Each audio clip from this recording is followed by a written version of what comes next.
Welcome to the conversation where purpose meets profit. I'm thrilled to introduce Alastair Colin-Jones, a torchbearer for the Economics of Mutuality since 2016. From Geneva, Alastair masterfully bridges academia and practice, turning research into action across diverse sectors. With a rich background from the Skoll Centre at Oxford to pioneering social ventures, Alastair brings a global perspective to sustainable leadership. Today, we're delving into how leaders can drive change for mutual gain. Alastair, welcome to Empathy at the Table. It's an honor to have you with us. Oh, hi, Alastair. Hi, Tony. Thank you for joining us on the podcast. And without a doubt, Alastair, you are definitely one of the most erudite and articulate people I've met in terms of how you express your ideas and what it is you do. So before we start, can you share with our listeners a little bit about who you are and what it is that you do? Sure. Thanks, Tony. It's a pleasure to be with you. And no doubt I'm going to now fumble my way through this conversation with lots of ums and ahs with that introduction. But I'm Alastair. I've been working on the Economics of Mutuality for 8 years now. And we were originally a think tank, but now have spun out of our original kind of beginnings within the Mars Corporation. So the sellers of Mars and Mars bars, Snickers, Twix, M&Ms, you name it, but also pet food, Pedigree, Royal Canin, Whiskers, Sheba. These are very well-known household brands.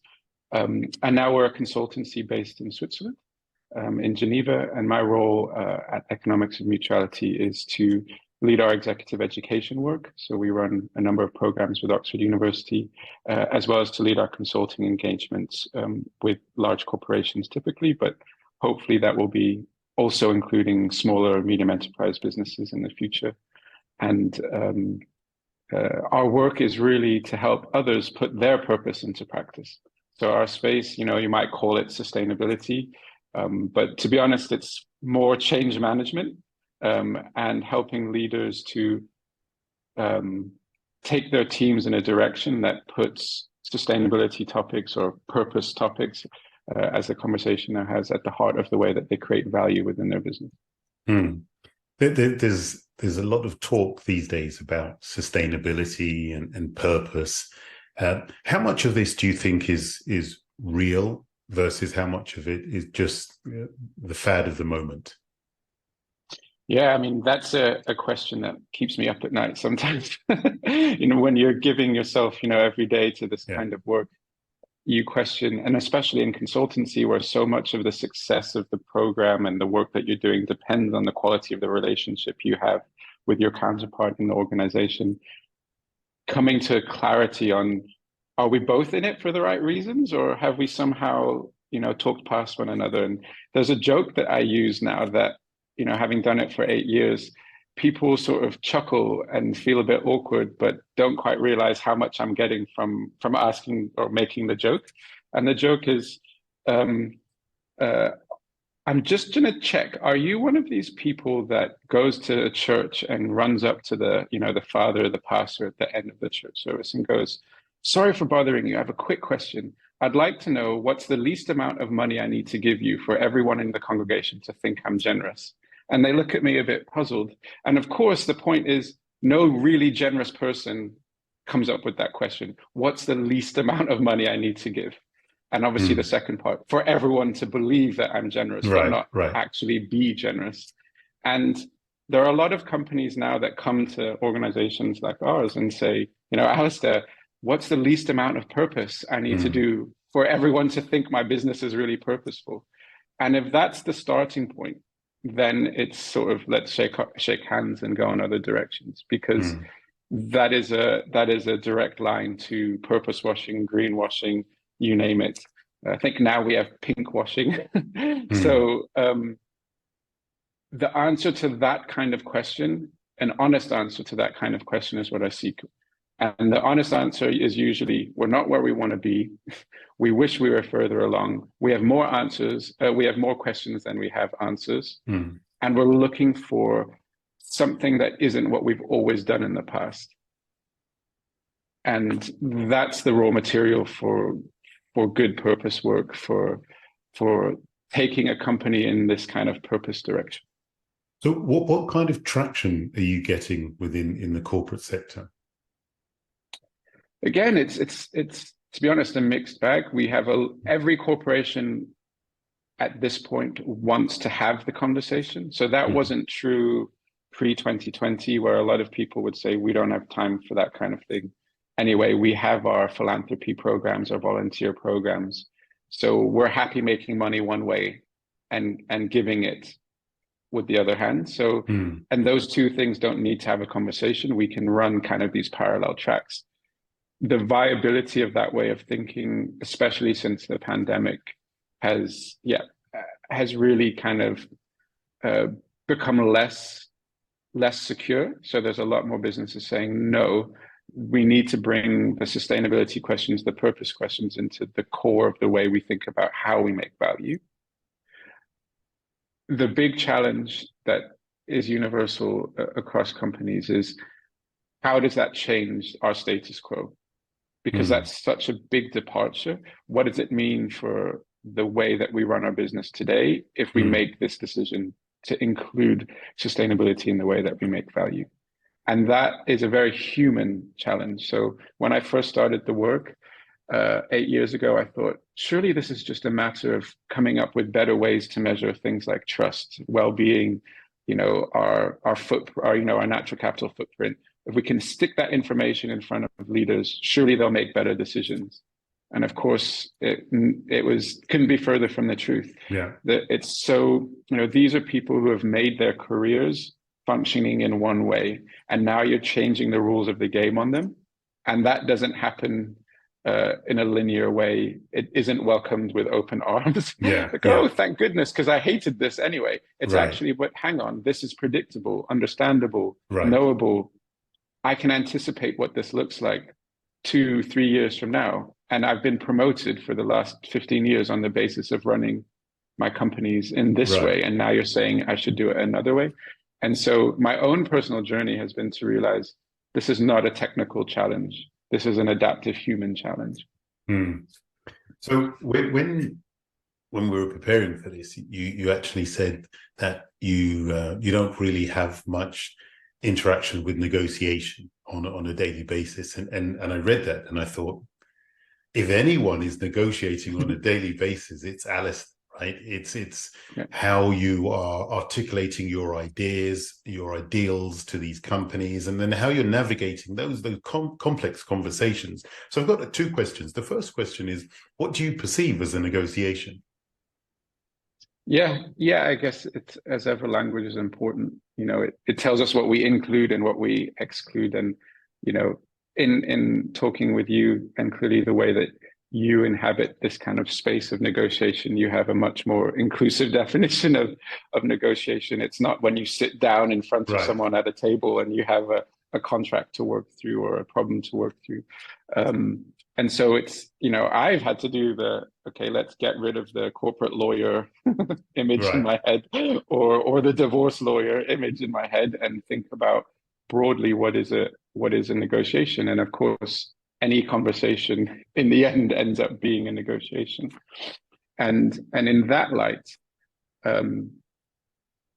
we also probably are forgetting that a conversation involves both speaking and listening. And if we can put negotiation, conversation, speaking, and listening as kind of a logic for what we're talking about, absolutely, my work involves a lot of negotiation. And I'd say that the most fascinating part of that framing is how poor organizations are at listening.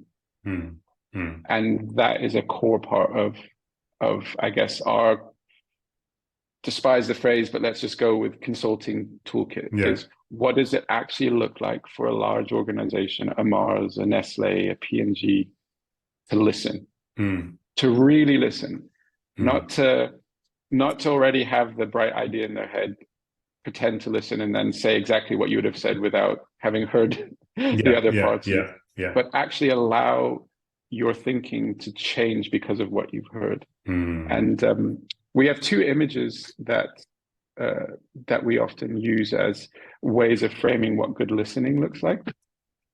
And the first is shoes, which of course comes from the Atticus Finch kind of, empathy idea. You have to walk around in someone else's shoes. But we often forget that there's another necessary image, which if you spend all day walking around in someone else's shoes, but don't let that day in their shoes change who you are, you might as well have not walked around in their shoes. Good point. Because you need a mirror. So yes, shoes, but don't forget your mirror. Because after your day walking around in someone else's shoes, you better come back, sit down, look in the mirror and be like, I should look different after this day. Yeah, yeah. Because otherwise you're not really listening, you're not really participating in what that conversation is asking you to do.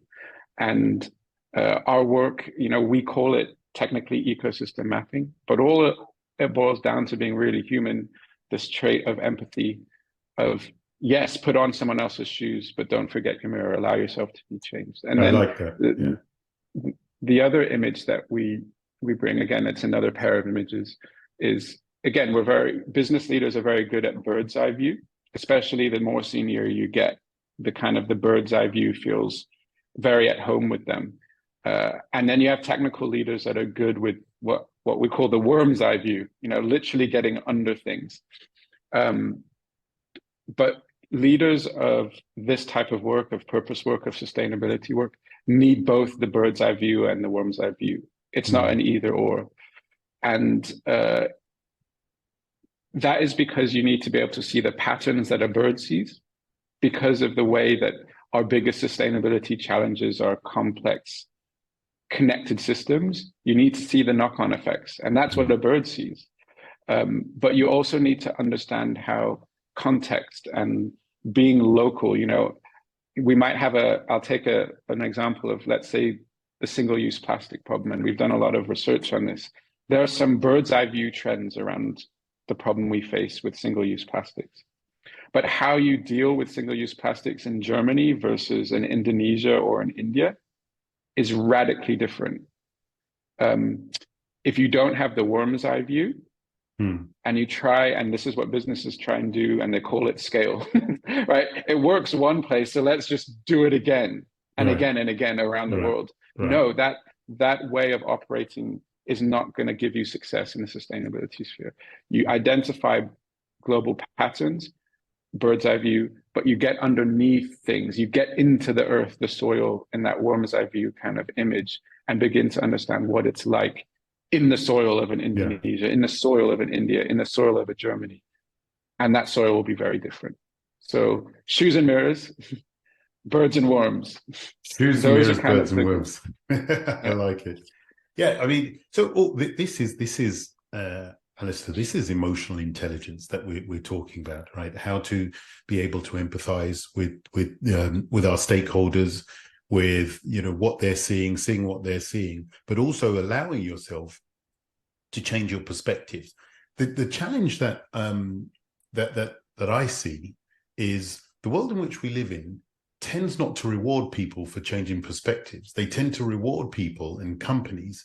And let's talk about individuals. Let's talk about leaders, because companies is a very open term. But if we talk about leaders, the ownership that we have, we tend not to reward leaders for changing their minds or changing their perspectives. So how do you deal with that kind of challenge?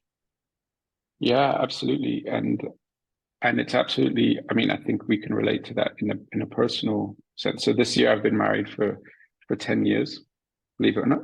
Congratulations. And, thank you. And I remember I got married pretty young. I got married at 24. And I remember telling some friends and some older family members, hey, I've met the person I want to get married to. And their first answer is, but you're so young. And how do you know you're compatible? And this question of compatibility came up again and again and again. How do you know you're compatible? And as I kind of turned that over in my head, I realized that this idea of this question of are you compatible has a really bad and dangerous assumption, which is that both myself and now my wife would always be the same, right? That the compatibility question assumes some sort of level of static, I guess, a static kind of way of existing, that, you know, who we are now is who we're going to be in 5 years, just like a computer, you know, is this program compatible with this operating system? And of course, this is totally wrong. Humans aren't static.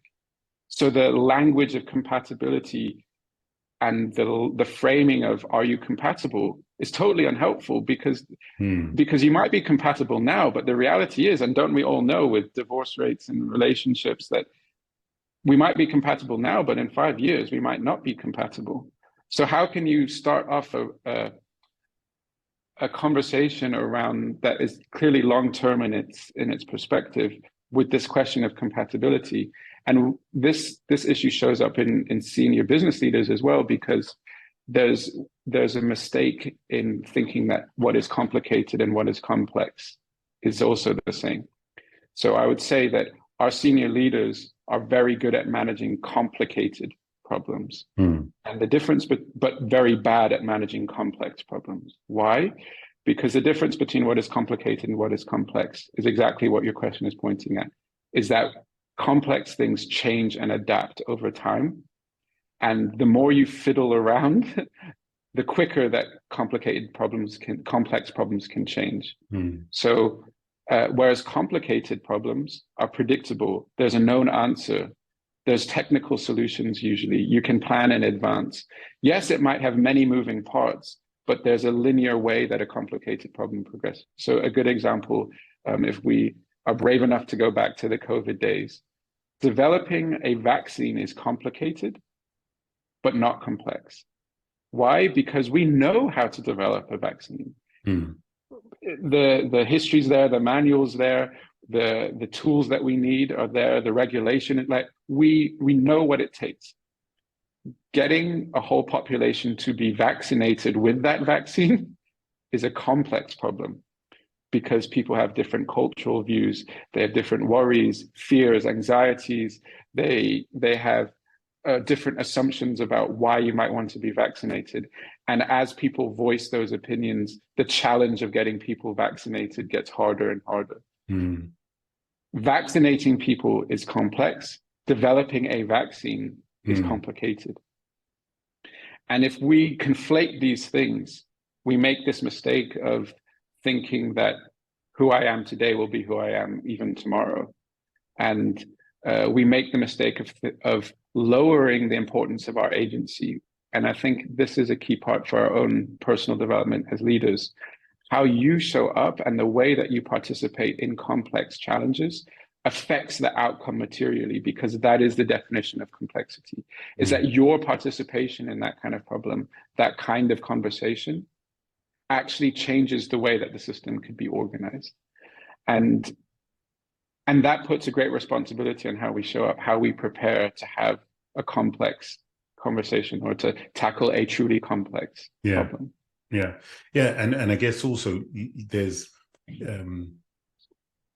it behoves leaders to do that personal development work, to be able to show up and have those brave conversations, knowing what might, what the outcomes may be, right? They may face an outrage because they've changed the decision. But when you frame it in the way that you framed it, the moment I'm involved in any decision, the landscape of that decision will change anyway, right? And absolutely. And I like the Heraclitus line that a man cannot.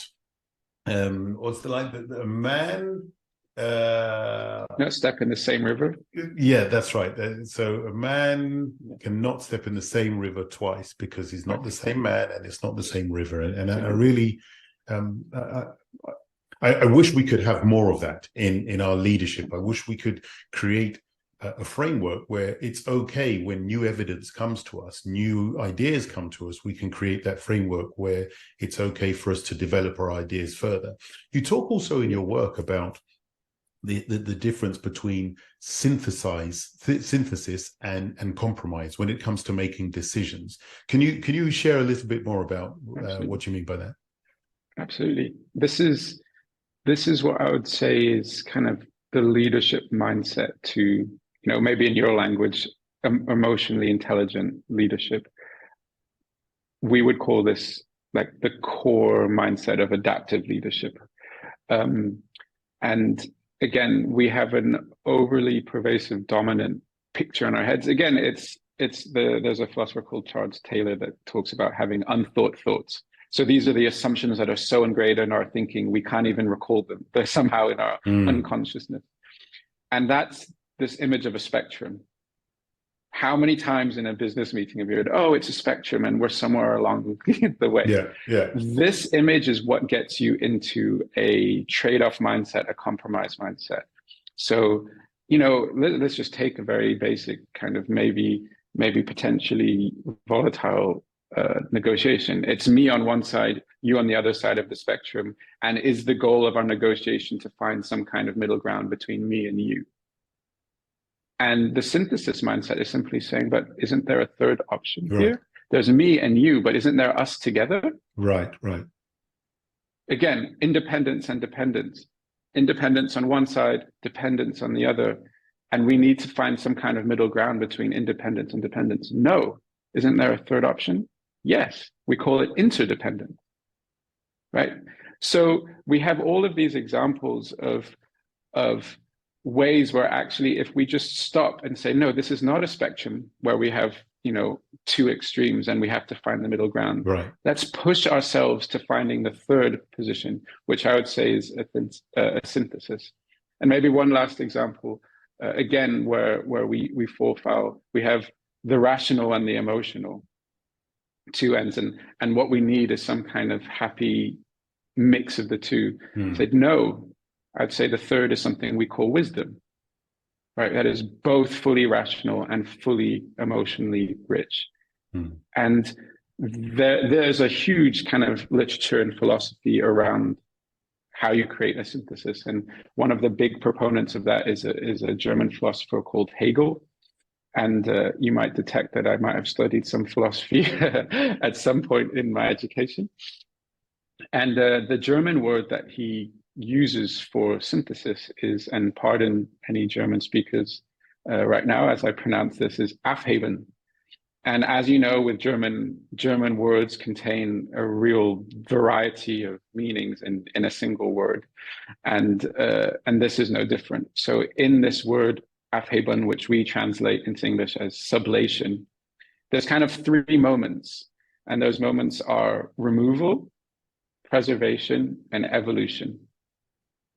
And I think we can parse that out into three really profound questions that at any time you feel like you're being forced into this compromise world, okay, you're there, I'm here, this is all about finding some kind of middle ground on a single spectrum, we should ask these three questions. What is worth preserving in this conversation or in this negotiation? What is worth removing? And what do we need to evolve? If you ask these questions well, and you do it in a way that is not arguing against someone, but arguing with someone, and a good philosopher would say through someone, which goes back to our earlier conversation, to argue with and to argue through is what leads to you changing. It's putting on the shoes and coming back to the mirror. So there's a way of arguing that doesn't minimize the need to get onto the table differing positions. You have to do that. The question is, are you arguing against or are you arguing with? You can establish a partnership in an argument that isn't antagonistic because in the sense that you want the other person to come out worse off. Yeah. You can have an argument where you actually both come out better. Yeah. And the philosophers would say that is arguing with and arguing through. And when you do those things, and I think you ask some of these practical questions, you end up in a synthesis. So you go from the thesis to the antithesis. So one end of the spectrum to the other end of the spectrum. But as you do that, as you make that journey, the synthesis is revealed. It's the me and the you, but it's the us together. It's the dependence and the independence that results in the interdependence. And when we think about, our work in corporations trying to do this purpose stuff, there's a very easy spectrum, isn't there? There's profit, maximizing profit on one end, and there's sustainability or doing purpose on the other.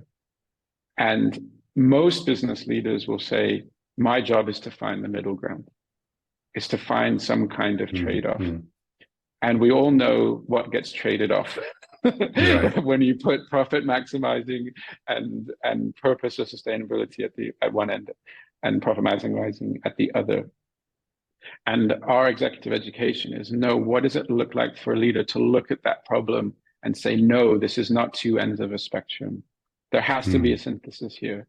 And our language for that synthesis is what we call mutual value creation, that actually both the profit imperative and the purpose imperative can enrich the value creation process so much that it becomes mutual, and hence why it's called economics of mutuality. There is a synthesis that isn't about doing well and doing good, or doing good and doing well, but actually the synthesis of just being good, seeking out mutual value. And this way of thinking is absolutely core. It applies to negotiation in a narrow sense, but of course in its broader sense. And it is a fundamental skill for all leaders going forward, who want to take their organizations in this way, but I'd say even their personal lives. Absolutely. And this actually, I'd say this way of thinking came to rest in my kind of own heart and my own mind in a very personal way. So again, going back to my relationship with my wife, we'd been going out for 3 years, and over that time we'd begun to say, so is this going anywhere? Are we going to get married? And we actually broke up for 7 to 8 months because we realized there was one topic that separated us, but it was core to who we were. My wife was as incredibly big-hearted and selfless, and her deep longing was to foster and adopt children. I was, and I'm working on it, much more selfish, much more kind of like, why would we inherit someone else's problem idea? Horrible way. And I'm sorry for people who are very involved in fostering and adopting. But that was where I was, 12 years ago. And this was one of those issues that there had to be a synthesis on. There wasn't a middle ground on something as fundamental to this and who we are if we wanted to have a healthy relationship. It wasn't going to just disappear. And you can't dilute a heart and a desire for that, fostering and adopting. There isn't a compromise. And as that dawned on me, I realized, okay, I'm going to have to confront this in a really serious way. And again, discard that compatibility, because if I'd looked at that and said, are we compatible? The answer is simply no. We're not compatible. It doesn't work. Yeah. But the question is, how can that kind of argument be not an argument against, but an argument with? And in the sublation kind of language, what can I evolve here? And of course, I can evolve myself. What can I leave behind? I can leave behind my ego. What can I take with me? I would say a willingness to talk to others about a position that I didn't hold for myself. And so we broke up because it wasn't something that I could rectify with Rachel. I needed to do the work myself and bring some others with me. So I actually found a friend that I knew held Rachel's perspective even more fervently than she did. And I said, mate, would you have a few beers with me? And would you let me ask a whole load of questions of you around this topic? Why do you think adoption is such an important thing? Where have you seen it? Where has it gone wrong? How's it changed you? How's it changed your family? And in asking those questions, truly listen, right? Truly listen, bring my mirrors, bring my shoes, bring my birds, bring my words, bring all of it. And what would happen if I actually did that? And well, because you now know, we've been, the end of the story is already obvious. You've been married 10 years.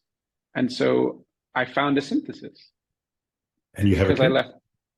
We have 2 kids, and we're thinking about fostering and adopting right now. Wow. So we've done both, right? We have our own kids, and we're going to, and we're going to adopt and foster in the future. And that is a synthesis. Right. The beauty, there's so much meat in there, Alistair, that you probably have no idea of the stuff you've shared. But in a nutshell, this whole idea of this emotionally intelligent negotiation is what you've just described. Is if we go for a compromise, you'll walk away not dissatisfied, but not satisfied, and I'll walk away not dissatisfied, but not satisfied with a compromise. But if we put our energies and efforts into creating something that I can't create on my own and you can't create on your own, but together we can create something that actually doesn't exist. And if all of our creative energies go towards that, then we can come up with something pretty special. But what you've really highlighted is the work that needs to be done away from the table on the individual. Before you actually come into that conversation, there's a work that needs to be done. And I really like, and I'm going to make a note of this and do some research into this. I like the fact that as part of your preparation, you prepared with somebody who held the same views as your wife, but someone who you weren't emotionally attached to. So therefore, all of those emotions didn't come up for you. You were able to see them there. I think that's a really smart thing to do. I'm going to do some looking into that. And see, you should have seen the conversations with my wife before before we came to our synthesis. They weren't productive. Yeah. So you did a kind of role play, but a real play. That's great. So Alistair, there was one thing that you've said, and I've repeated this many, many times because I really love it. So I wrote it down because I didn't want to get it wrong. And you said in one of your lectures at ESC Business School, you said, we must be brave enough to test the assumptions of a new paradigm whilst the old one still prevails. What did you mean by that? Try and do the short answer to that. So there's probably the elephant in the room in our conversation is that we exist within a system. So this is a part of complexity. We don't exist in a vacuum. Even when you're isolating yourself, preparing yourself, you're still part of a bigger picture that has more of an effect on you than any of us would want to admit. And we only need to look at our organizations to see that come true. Good people in a bad culture can do some pretty horrible things. And we don't need to go through the examples of that. I think we all know people in our lives that we think really highly of, but have discovered what they've done because of a culture that they've been a part of. And so what I mean by that is we exist in a paradigm that shapes us in some good ways, in some bad ways. And I'll just keep applying it to our corporate environment because it's I think people can relate to it. So if we're in a business culture that prioritizes money over everything else, even if we don't hold that personally, over time, that will find a way into your set of beliefs. And now we're trying to challenge that paradigm with a new way, which says, well, money isn't everything. It's not an end in itself. It's a means to some other ends, which might be, reducing inequality or cleaning up the oceans. There's other things that we need to prioritize. Employee well-being is more important than just making money hand over fist. The reason why that's so important is because unless we acknowledge the role of the existing system in shaping us, in setting priorities, in the way that it frames our decision making, then we're never going to realize the new paradigm, because paradigms are complex, which means they adapt. So they're very self-preserving, and you need to read Thomas Kuhn to really understand the richness of his idea. And the word paradigm gets totally misused in the business world. But if we take a moment to really understand it, it's so useful, because the main reason why paradigms persist for decades and not just a small number of years is because as challenges are made to the paradigm, that existing dominant paradigm adapts to include those alterations. And we're at a moment where the assumptions of our profit maximizing paradigm have been undermined. Whether we look at kind of Occupy Wall Street or Extinction Rebellion, or or just kind of trends that are emerging from Gen Z as consumers. A lot of business people are very scared about what's happening with Gen Zs as their new kind of consumer. They want different things from business. So I think we can all say we have some new assumptions emerging around our business paradigm. But we also have the adaptations within the system. ESG, for example, I would say is a massive adaptation within the existing paradigm. How do we deal with these new urges of sustainable consumption? And ESG is an adaptation I'd say within. Why? Because if you look at the definition of ESG, it hasn't fundamentally changed the goal of the paradigm, because the definition of ESG is what is financially material, what are the non-financial topics that are financially material to my business. Money is still the lens through which we assess something's viability.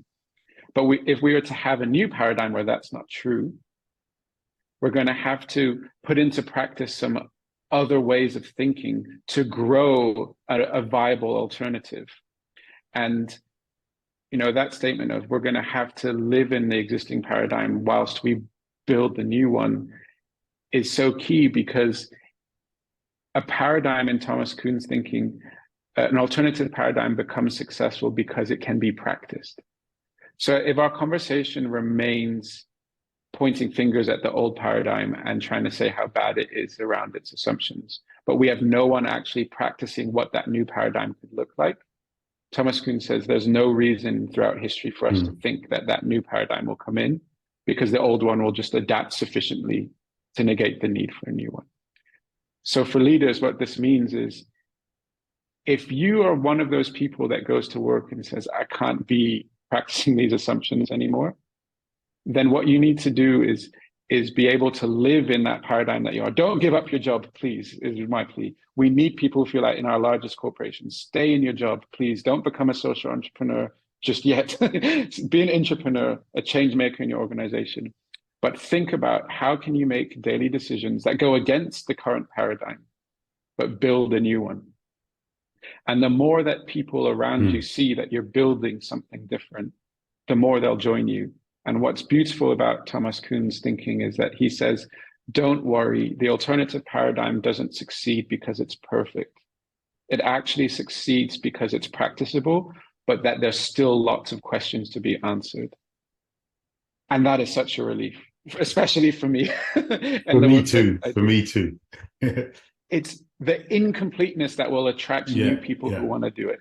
And we need to be honest and humble about how incomplete the new paradigm is.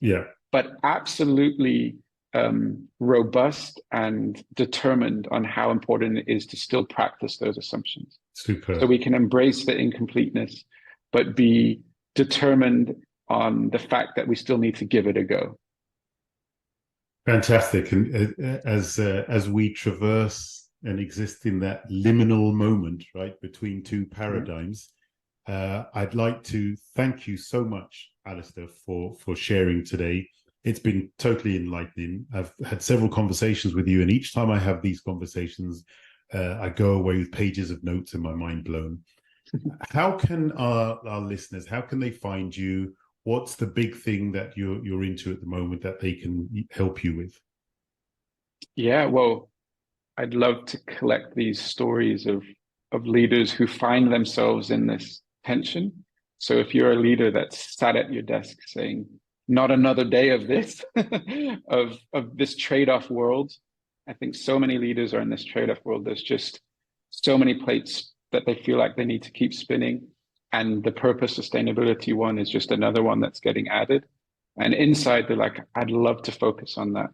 I'd love to hear from you. I'd love to talk about what your synthesis looks like in your corporation, in your moment, where you are in your own development, what it would take for you to be able to put this kind of synthesis thinking into practice. And you can find me, just reach out on LinkedIn.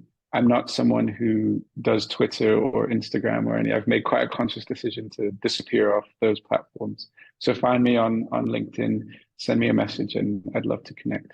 And thank you as well to you, Tony, because I love our conversations as well and love learning from you. Thank you, Alastair. Thanks for joining us at the table. Thank you, Alastair, for joining us and sharing your invaluable insights into the transformative journey of Economics of Mutuality. Our conversation today has not only been enlightening, but it's a call to action for responsible leadership and negotiation for mutual benefit. For those of you inspired to learn more, please connect with Alastair on LinkedIn and continue your exploration into impactful leadership. And as always, stay curious and keep exploring. Thanks for joining us. Empathy at the table.